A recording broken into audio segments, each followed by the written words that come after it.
Have you ever been terrified of something you once loved? I certainly have. Surfing used to be my passion, but I wish I had known what was going to happen. My life changed completely after I decided to go surfing one day and ended up being attacked by a big, huge shark. I know it sounds like something out of a horror movie, but it really happened to me. Let me take you back to the beginning and tell you the whole story. My name is Henry, and ever since I was a child, I've loved being near the ocean, feeling the waves and surfing. I grew up near the beach with my mom and dad, and we went there as often as we could. When I was just 3 or 4 years old, my dad bought me my first surfboard and took me out to try it. I fell into the water so many times, but I never gave up. At first, I surfed only for a short time, but eventually, I became so good at it that people started calling me a prodigy surfer. I loved everything about surfing: the waves, the freedom, the energy, the blue sky, and the feeling of flying with the fish. I'm only 15, but I have already won many competitions, and my dad and my family always support me in each one of them. It's an amazing feeling to have such support from the people you care about the most. I have visited many famous surfing beaches, and I have conquered them all. From the Wall in New Hampshire to Mavericks Beach in California, I love the waves, and they love me back. When I surf, I feel like I become one with the ocean. It's a unique serenity that I have never experienced before. As I sit quietly, a sense of calm washes over me like a warm blanket on a cold night. Every summer, my dad surprises us with a new destination to explore, and this year he suggested fulfilling my longtime dream of visiting Hawaii or the Florida Keys. When summer finally arrived, my dad announced that he had found the perfect place, the Florida Keys, and we rented an RV to make the trip more enjoyable. I was ecstatic when I heard the news. The Florida Keys are known for their amazing beaches with the best waves and stunning beauty. The white sands, light blue waters, and the waves were just breathtaking. Although the drive was long, we took turns driving the RV and had a blast playing games, listening to music, and making a few rest stops along the way. When we arrived at the Keys and parked the RV, we eagerly opened the door and unlocked the boards to begin our adventure. I was all pumped and ready to go test the waves. I was so excited that I felt my entire body tingling. Though it could have just been the cramps from driving for hours, I choose to believe it was excitement. The place was more amazing than any video or pictures I had seen while researching the best locations for surfing. The sun hit the waves and sand at just the right angle, and you could actually see the sea foam and sand sparkling. It was the most beautiful thing I had ever experienced. I was overjoyed and felt like I was exploding from the inside. I grabbed my board and ran straight into the waves, laid on it, and started paddling towards the big wave that was coming towards me. As I jumped on the board at the perfect moment, I merged with the wave and began sliding through the water pipe. The experience was so exhilarating that it felt like time had slowed down, and I could hear my heartbeat in sync with the pulse of the ocean. After a few tries, I felt exhausted and thought I had reached my limit. But as I looked back, I saw the most beautiful wave I had ever seen. It must have been at least 15 meters tall. I was so excited and amazed that I turned around and paddled towards it. I attempted a flip jump to enter the wave pipe from the air, but I missed it, probably because I was too tired. In retrospect, I should have listened to my body and taken a rest. I fell into the water and felt a sharp pain in my leg, possibly from a tall reef or my board. I was confused about how it happened, but I didn't have time to think about it. I needed to grab my board and paddle towards the beach. Suddenly, I felt a chill run through my entire body. I was scared and alone, or so I thought.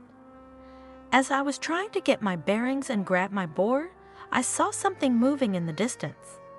At first, I couldn't tell what it was, but as it got closer, I realized it was a big fin. The fear started to set in as the fin approached me. I knew I had to get out of there fast. I missed the next wave, and the one after that was a few minutes away. I found myself in a dire situation, struggling against small, bumpy waves that hindered my progress. Desperation propelled me to paddle with every ounce of strength I had left.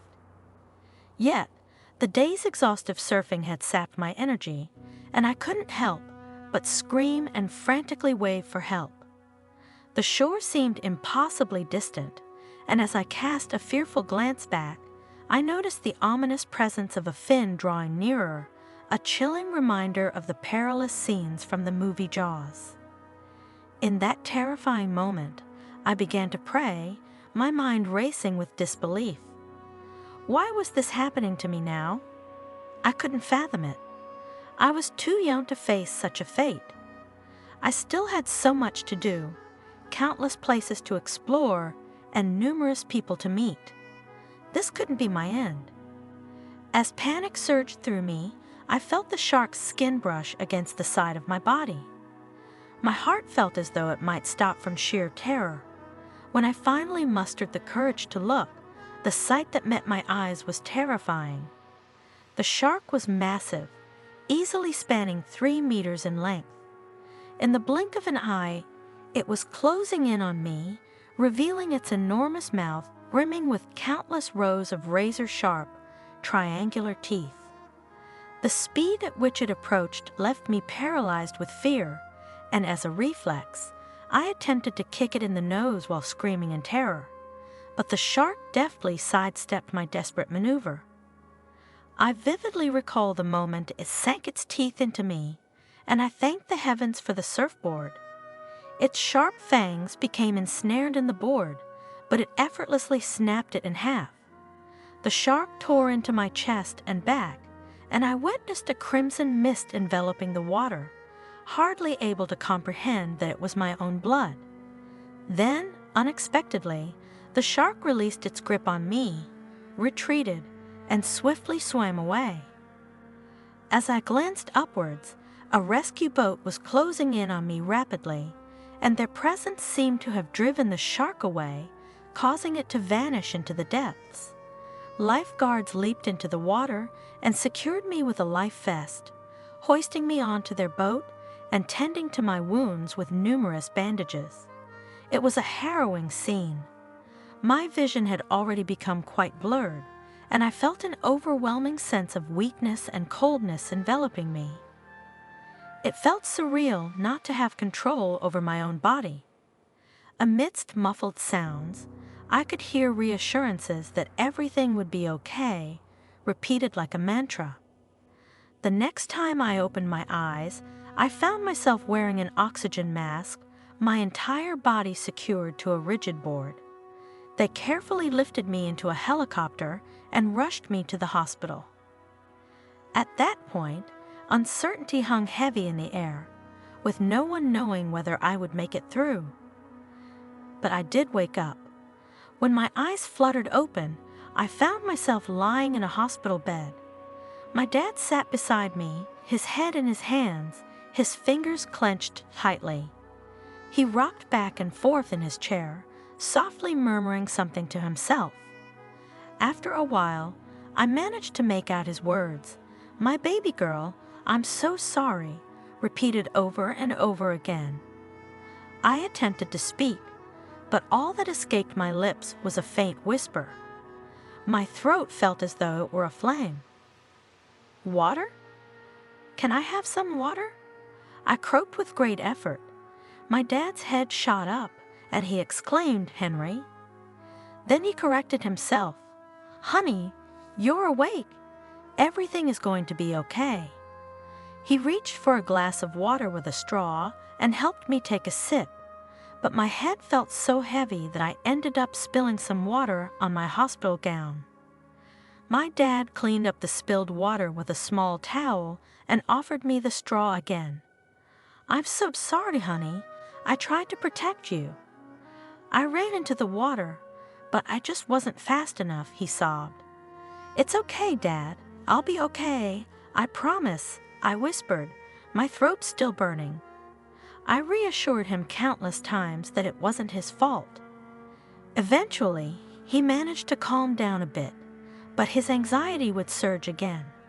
This pattern continued for most of our time in the hospital. It was surreal how I seemed to be taking the situation more calmly than he was, despite having been the one in the shark's jaws just a few days prior.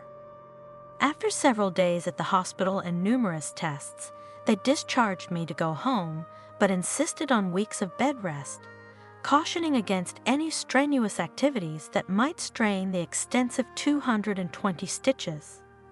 The shark had bitten me from my lower chest, near my ribs, all the way around my shoulder to almost my lower back.